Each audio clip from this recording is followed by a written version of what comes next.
veillez et priez afin que vous ne tombiez pas dans la tentation. L'esprit est bien disposé, la chair est faible. C'est l'un des versets que beaucoup de chrétiens connaissent. Beaucoup se servent de ce verset-là, le verset 41, surtout la dernière partie, pour justifier leur faiblesse, pour justifier, j'ai envie de dire, leur bêtise ou leur lacune. Mais quand on lit ce verset dans le contexte, on se rend bien compte que Jésus, en le disant, il ne cherchait pas à donner un prétexte à ses disciples pour excuser le fait qu'ils n'arrivaient pas à prier avec lui. Ici, le Seigneur n'essaye pas de nier les faiblesses de la chair. Il admet les faiblesses de la chair. Oui, la chair est faible. Vous savez que l'homme est tripartite. Il est corps, âme, esprit.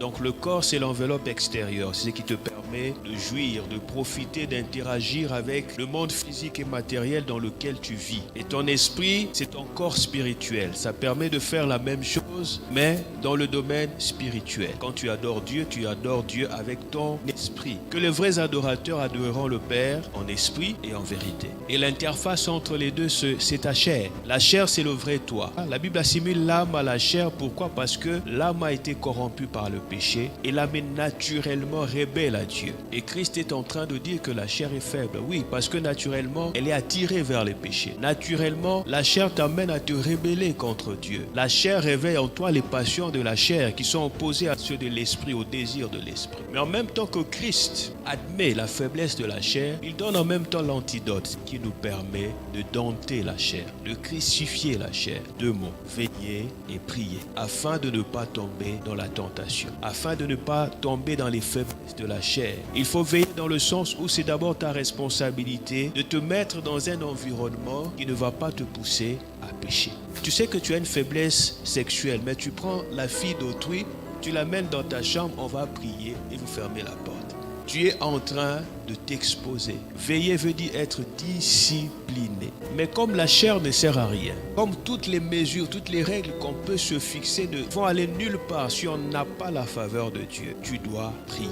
Parce qu'en priant, tu vas faire en sorte que ton esprit soit fortifié. L'homme sans Dieu est totalement colonisé par la chair. D'ailleurs, la Bible l'appelle l'homme animal. Il vit en fonction de ce que son instinct lui dicte de faire, comme un animal. C'est la chair qui le colonise. Et quand tu te convertis, Dieu crucifie la chair, ensuite il te donne la responsabilité de veiller à ce que ta chair puisse constamment rester crucifiée. Et durant toute ta vie, il y aura toujours cette lutte entre ta chair et ton esprit. C'est un combat permanent qui va durer toute ta vie. Mais la victoire de l'un ou de l'autre dépendra de la personne que tu vas nourrir le plus. Si tu nourris la chair, tu seras charnel. Charnel, aucune puissance. C'est là que vous retrouvez les chrétiens qui crient au nom de Jésus devant un sorcier, mais le sorcier le mange quand même. Aucune puissance. Mais si tu nourris ton esprit, c'est là que tu deviendras spirituel. Tu auras la puissance nécessaire pour écraser, coloniser la chair. Et la prière peut t'aider.